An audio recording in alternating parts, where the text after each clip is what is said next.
Assalamualaikum warahmatullahi wabarakatuh. Perkenalkan, nama saya Irna Sulastri, Stambuk 073 2019 0028. Kelas B1 jurusan Ilmu Kelautan, Universitas Muslim Indonesia Makassar.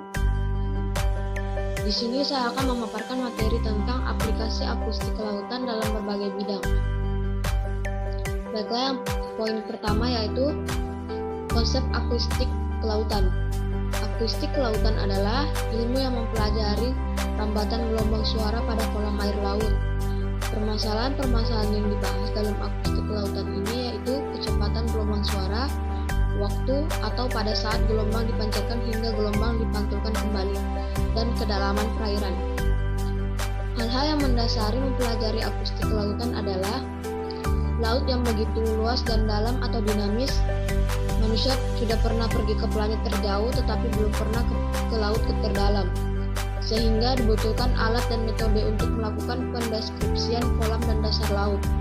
Dan saat ini metode yang paling baik adalah dengan menggunakan akustik. Metode akustik merupakan proses-proses pendeteksian target di laut dengan mempertimbangkan proses-proses yaitu 1. Rambatan suara, 2. Karakteristik suara, 3. Faktor lingkungan, dan keempat adalah kondisi target. Kelebihan dari metode akustik ini yaitu berkecepatan tinggi, estimasi stok ikan secara langsung, dan memproses data secara real-time, tepat, dan akurat. Akustik terbagi menjadi dua yaitu pertama, akustik pasif merupakan suatu aksi mendengarkan gelombang suara yang datang dari berbagai objek pada kolam perairan.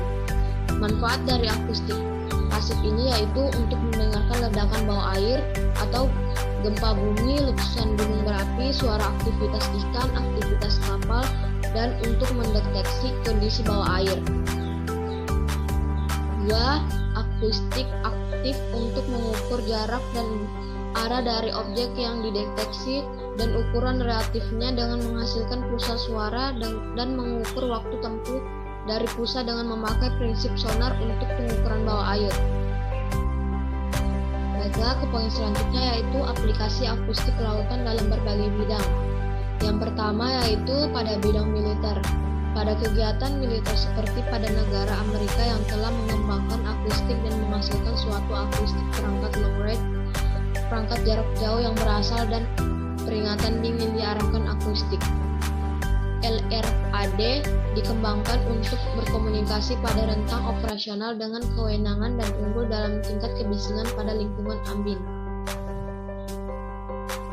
LRAD dirancang untuk komunikasi di 300 meter di atas tanah dan 500 meter di atas air. LRAD juga dapat mengeluarkan nada peringatan. Selanjutnya yaitu pada bidang biologi. Dalam bidang ini penggunaannya digunakan untuk suatu kajian pengetahuan dalam menentukan jenis spesies, tingkah laku ikan, serta organisme lainnya. Selanjutnya yaitu pada bidang perkapalan. Dalam bidang perkapalan, akustik laut digunakan untuk perancangan alat tangkap berbasis akustik agar hasil tangkapan maksimal dan tepat sasaran. Karena dengan akustik dapat dideteksi kumpulan suatu ikan. Selanjutnya yaitu pada bidang pemetaan. Aplikasi akustik laut digunakan untuk memperoleh data dan dari pengukuran kedalaman dengan alat akustik nanti yang dapat dijadikan suatu peta dasar. Selanjutnya yaitu pada bidang oseanografi kelautan. Dalam bidang oseanografi laut digunakan untuk menyajikan suatu kajian ilmu pengetahuan yang mempelajari tentang sifat-sifat laut, baik dalam kimia, fisika maupun biologi atau geografi, dan hal-hal yang bersifat kelautan lainnya yang menggunakan suatu alat akustik. Selanjutnya yaitu pada bidang industri. Biasanya dalam bidang industri diaplikasikan untuk menyatukan lokasi yang sesuai dengan metode pendeteksian dasar laut dan menganalisis dampak yang akan terjadi jika industri tersebut dibangun di daerah tersebut. Itulah pemaparan dari saya. Kurang dan lebihnya mohon dimaafkan. Saya undur diri. Assalamualaikum warahmatullahi wabarakatuh.